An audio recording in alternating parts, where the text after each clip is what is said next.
Japan has been bustling lately. Besides its famous tourist attractions like Mount Fuji and cherry blossoms, there's a new sight: Chinese buying sprees. In previous videos, we've seen the shopping prowess of Chinese grandmothers. Now, many mainland tourists are flocking to Japan, enacting familiar scenes. At the entrance of the Louis Vuitton store in Japan, many tourists have spontaneously lined up. At a glance, most of the people appear to be of Asian descent. Some even loudly argue over their place in line. Teacher, you can't do this. Why are you cutting in line? Who cut in line? We've been here since 4 o'clock. A tourist filming the scene says, "Look how many people are buying LV. The line stretches from here to there." From the scene, it's clear that the LV store in Japan is filled with Chinese people. Due to the depreciation of the yen and various discounts, a branded bag that costs 1 or 200,000 yuan in China can be 3,000 to 4,000 yuan cheaper in Japan.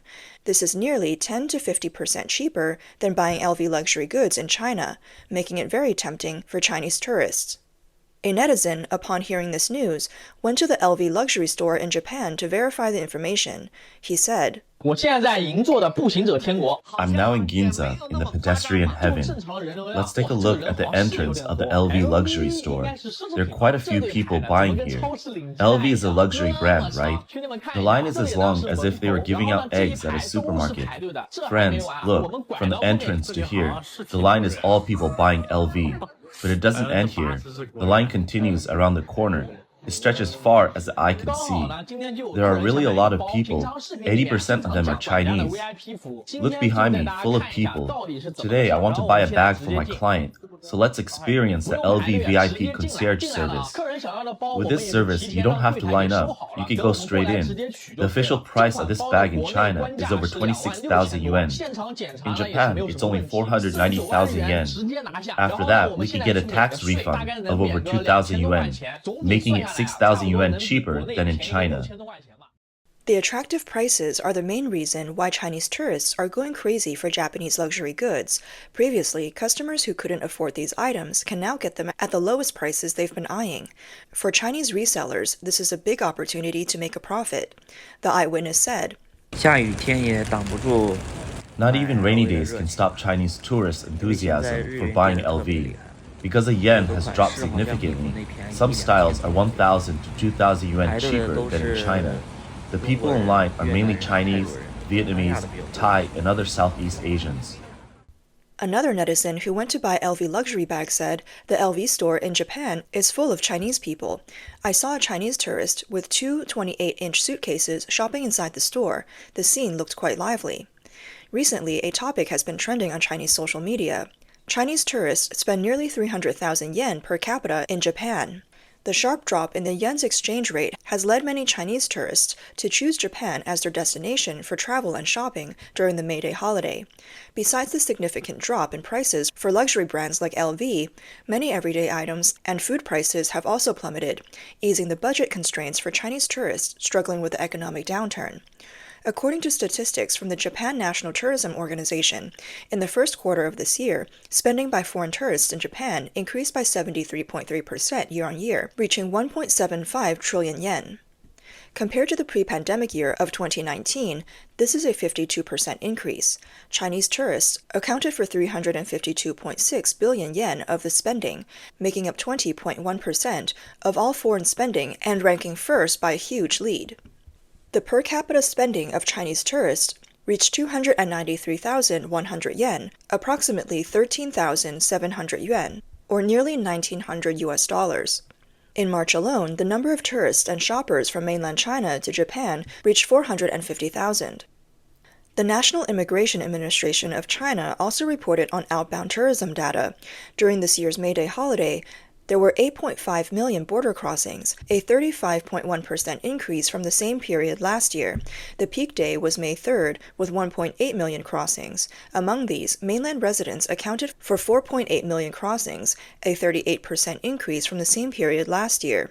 Data from the Ministry of Culture and Tourism's Big Data Monitoring Center showed that outbound tourists reached 1.9 million during the holiday. According to data from the Tongcheng Travel app, Japan is becoming the top choice for Chinese travelers during the May Day holiday. The search volume for Japan-related travel before and after the holiday increased by more than 30% month-on-month, with Tokyo and Osaka being the main destinations for Chinese tourists. Users from Zhejiang, Shanghai, Jiangsu, and Guangdong show the highest interest in traveling to Japan. Meanwhile, the C-Trip travel app's recently released May Day Holiday Travel Trends Insight Report also noted that Japan ranked first among popular outbound destinations for Chinese tourists this year.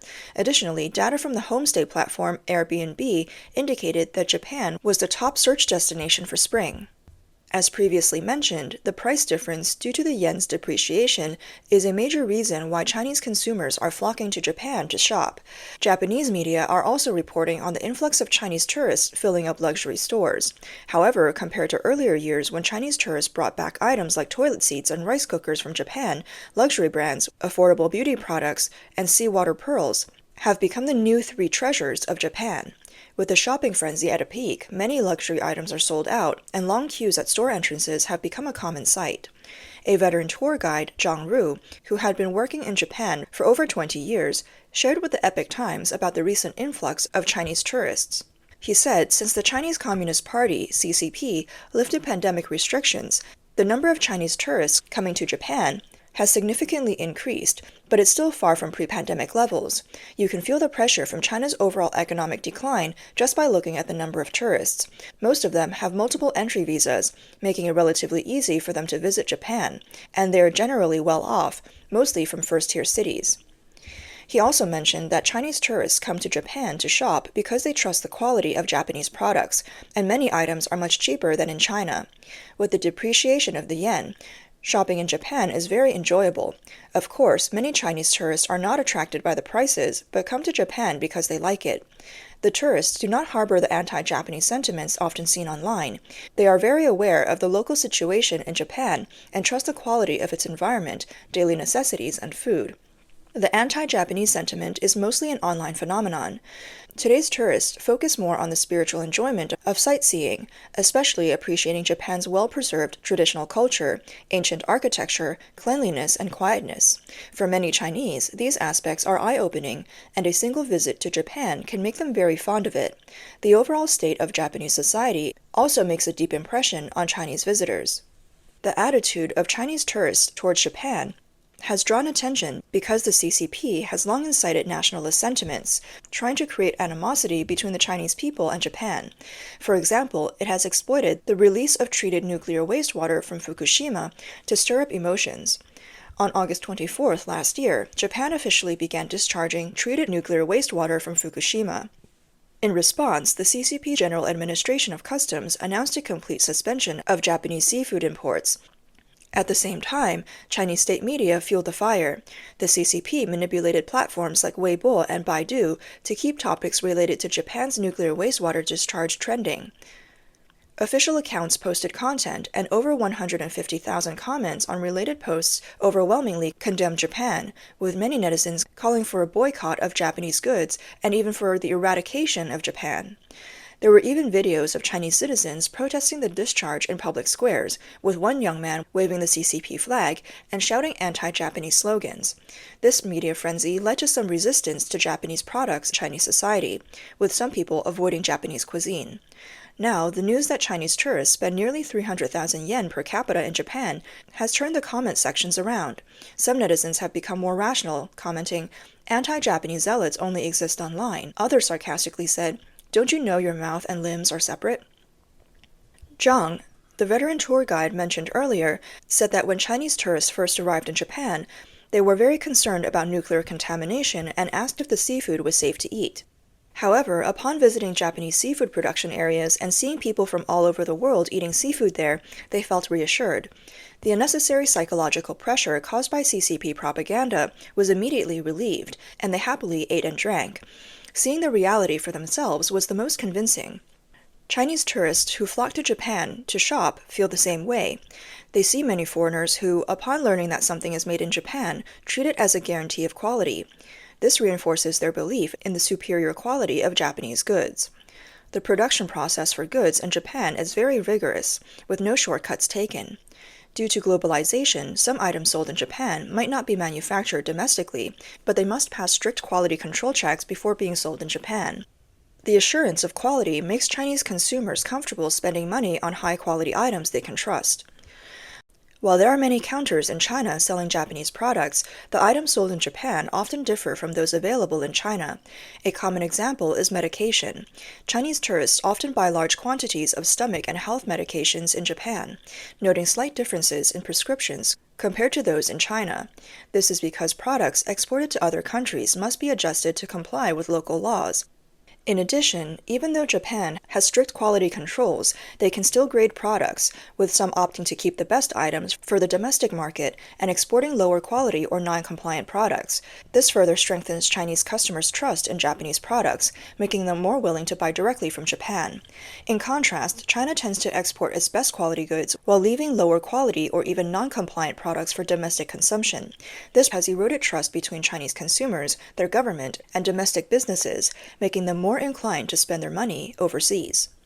Another reason tourists prefer to shop in person is distrust of Chinese daigou, or shopping agents.